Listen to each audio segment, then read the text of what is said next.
નમસ્કાર દોસ્તો, welcome back to સફર એન્ડ સ્વાદ.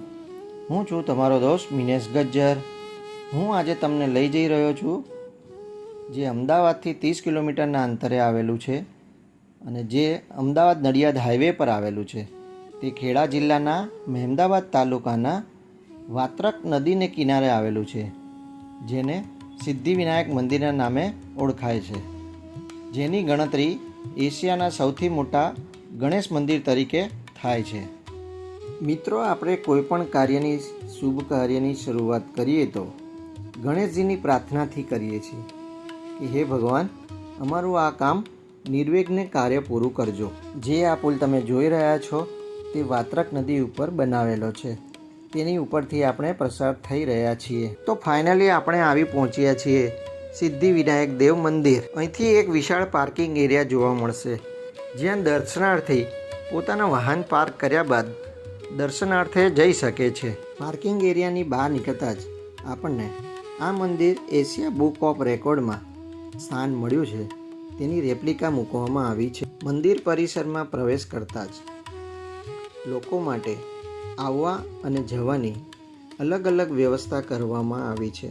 હવે આપણે આગળ વધતા અહીંયા વીઆઈપી પાસની વ્યવસ્થા કરવામાં આવી છે અને તેની બાજુમાં જ પ્રસાદ ઘર અને ભગવાન માટે ફૂલની વ્યવસ્થા પણ કરવામાં આવી છે. તો મિત્રો, હવે આપણે મંદિરના વિશાળ મેઇન ગેટ પાસે પહોંચી ગયા છીએ અને તેની અંદરથી મસ્ત મંદિરનો નજારો જોવા મળે છે. તો હવે આપણે આ મંદિરના ગેટથી એન્ટર થઈને અંદર આવી ગયા છીએ અને પહેલાં જ આપણને ગણપતિની પ્રતીક સમાન એવી હાથીની મૂર્તિ જોવા મળે છે. એ અહીં મુખ્ય મંદિરની સામે જ ગજરાજની એક વિશાળ પ્રતિમા બનાવવામાં આવી છે. આ મંદિર વાત્રક નદીના કાંઠે વર્ષ 2011માં આશરે 6 લાખ ચોરસ ફૂટ જમીન પર આ મંદિરનું બાંધકામ શરૂ થયું અને તેનું નિર્માણ કાર્ય માત્ર 2 વર્ષમાં પૂર્ણ થયું. આ વિશાળ મંદિરના નિર્માણ પાછળ આશરે 14 કરોડનો ખર્ચો થયો હતો. અંદર પ્રવેશ કરતાં મુખ્ય મંદિરના દર્શન થાય છે, જે ગણેશજીના મુખ સમાન છે.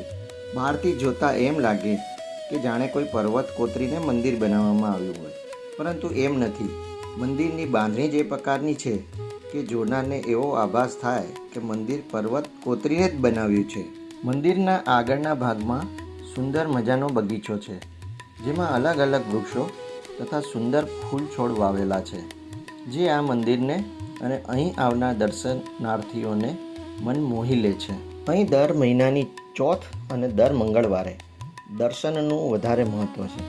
તેથી આ સમયગાળામાં ભાવિક ભક્તો ખૂબ મોટા પ્રમાણમાં આવે છે અને ભક્તો દર્શન કરીને શાંતિ પ્રાપ્ત કરે છે. આ વિશાળ સિદ્ધિવિનાયક મંદિરની ઊંચાઈ 73 ફૂટ અને પહોળાઈ 120 ફૂટ અને તેની લંબાઈ 80 ફૂટ છે.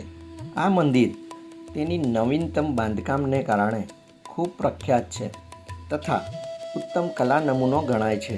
હવે આપણે મંદિરની અંદર પ્રવેશ કરીએ તો અંદરનો નજારા જોતાં કંઈક એવું લાગે છે કે જાણે આ એક પર્વતને કોતરીને નિર્માણ કરવામાં આવ્યું હોય.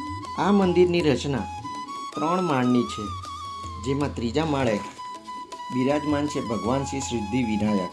મુખ્ય ગર્ભગૃહ પાસે પહોંચવા માટે પગથિયાનું નિર્માણ કરવામાં આવ્યું છે. તો આ નજારો જોતાં લાગે કે જાણે આપણે કોઈ ગુફામાં આવી ગયા હોય. ઘણા લોકો આ મંદિરને મુંબઈના સિદ્ધિવિનાયક મંદિરનું નાનું રૂપ કહે છે. આ મંદિરમાં મૂર્તિ જમીનથી 56 ફૂટની ઊંચાઈ ઉપર બિરાજમાન કરેલી છે.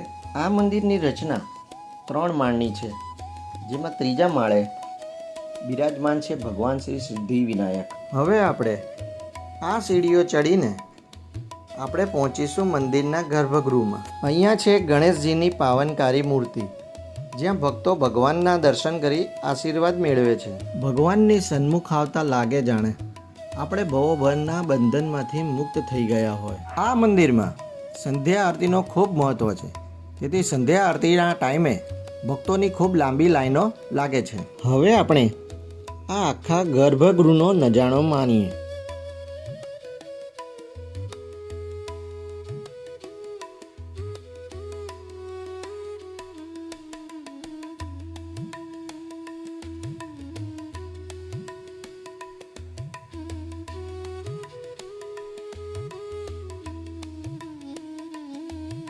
મિત્રો, આ મંદિરની અખંડ જ્યોત સિદ્ધિવિનાયક મંદિર મુંબઈથી લાવીને અહીં પ્રતિષ્ઠિત અને પ્રજ્વલિત કરવામાં આવી છે.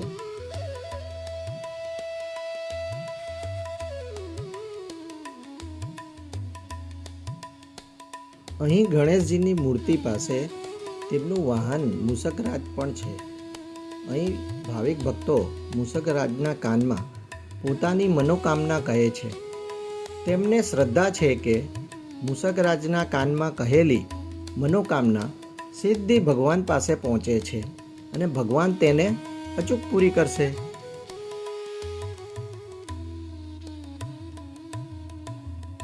અહીંની એક વાત બધા જ મંદિરથી અલગ છે. અહીંયા એક એવી જગ્યા છે કે જ્યાં શ્રદ્ધાળુઓ ઘઉંનો ઊંધો સાથીઓ બનાવે છે. શ્રદ્ધાળુઓ માનતા માને ત્યારે ઊંધો સાથીઓ બનાવે છે અને જ્યારે તેમની માનતા પૂર્ણ થઈ જાય છે ત્યારે અહીં આવીને સીધો સાથીઓ બનાવે છે. કહેવાય છે કે ભાવિક ભક્તો આમ કરશે તો તેમની મનોકામના પૂર્ણ થશે. અહીં બીજા માળે શંકર ભગવાનના 12 જ્યોતિર્લિંગના દર્શન થાય છે. તેમાં ભીમાશંકર, વૈદ્યનાથ, ઓમકારેશ્વર, મહાકાલેશ્વર, મલ્લિકાર્જુન, સોમનાથ, કેદારનાથ, કાશી વિશ્વનાથ, રામેશ્વરમ, ધૃષણેશ્વર, ત્રંબકેશ્વર અને નાગેશ્વરના આપણને દર્શન થાય છે.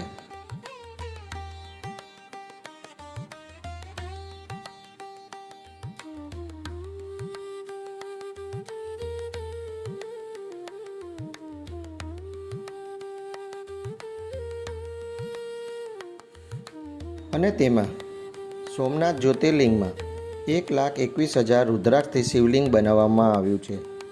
તો તેના દર્શન ખૂબ જ સરસ થાય છે.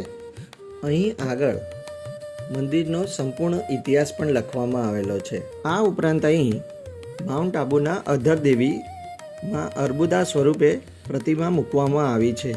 વિદેશથી મળેલી બાપાની પ્રતિમાઓમાં Afghanistan, Indonesia, Nepal, Thailand, Sri Lanka, Bangladesh, Cambodia, ચીન આ બધી મૂર્તિની પ્રતિકૃતિ અહીં મૂકવામાં આવી છે. ભારતમાં જેટલા પણ પ્રસિદ્ધ ગણેશજીના મંદિર છે તે બધા જ મંદિરોમાં સ્થાપિત ગણેશ મૂર્તિની પ્રતિકૃતિ સમાન પ્રતિમા અહીં સ્થાપિત કરવામાં આવી છે. તે ખાસ પ્રતિમાઓમાં મુંબઈના પાલી, પૂના, થેઉર, લેણ્યાદ્રી, રાંજણગાંવ, મોરગાંવ, સિદ્ધટેક, ઓઝર અને મહુડ જેવા સ્થળની મૂકવામાં આવેલી છે. આગળ મહાભારતમાં યુદ્ધ વખતે ભગવાન કૃષ્ણ અર્જુનને ગીતા ઉપદેશ આપતી પ્રતિમા પણ મૂકવામાં આવી છે. અને ત્યારબાદ ત્યાંથી આગળ વધતા શણેશ્વર મહાદેવ આવે છે, તેમના પણ દર્શન કરી લઈએ. અને ત્યાંથી આગળ વધતા જગન્નાથ પ્રભુજીના પણ દર્શન થાય છે, તેમના પણ દર્શન કરી અને પછી આપણે આગળ વધીએ. હવે આપણે મંદિરની બહાર નીકળીએ છીએ અને મંદિરની બહાર નીકળતા જ આપણને એક સફેદ આંકડાનો છોડ જોવા મળે છે. આ આંકડો મુંબઈના સિદ્ધિવિનાયક મંદિરથી લાવવામાં આવ્યો હતો. કહેવાય છે કે અહીં દાદાનું આગમન આ સફેદ આંકડાના છોડના કારણે જ થયું હતું. હવે અહીંથી આગળ વધતા એક વિશાળ ભોજનાલય બનાવવામાં આવ્યું છે. તે સિદ્ધિવિનાયક પ્રસાદમ ફૂડ કોર્ટના નામે બનાવવામાં આવ્યું છે. તેમાં દર્શનાર્થીઓ માટે Gujarati, Punjabi, south Indian, Italian વગેરે પ્રકારના ભોજનોની લિજ્જત માણી શકે એ રીતની વ્યવસ્થા કરવામાં આવી છે. હવે અહીંથી આગળ નીકળતા બાળકોના મનોરંજન માટે અહીં જુદી જુદી રાઇડ્સ પણ આવેલી છે, તો બાળકોને પણ અહીંયા મજા આવી જાય છે. અને અહીંયા નાના મોટા હાથીઓના સ્ટેચ્યુ મૂકવામાં આવ્યા છે, ત્યાં લોકો અવશ્ય ફોટોશૂટ કરે છે. તો અંતમાં હવે તમને આ વિડીયો કેવો લાગ્યો? જો તમને આ વિડીયો ગમ્યો હોય તો લાઈક કરી દેજો, શેર કરજો અને નવા હો તો સબસ્ક્રાઈબ કરજો અને બેલ આઇકોન પર પ્રેસ કરજો, જેથી અમારા બીજા નવા બ્લોગ તમને અપડેટ મળી રહે. Thank you for watching. ફરી મળીશું એક નવા સફર અને સ્વાદમાં. જય સિદ્ધિવિનાયક.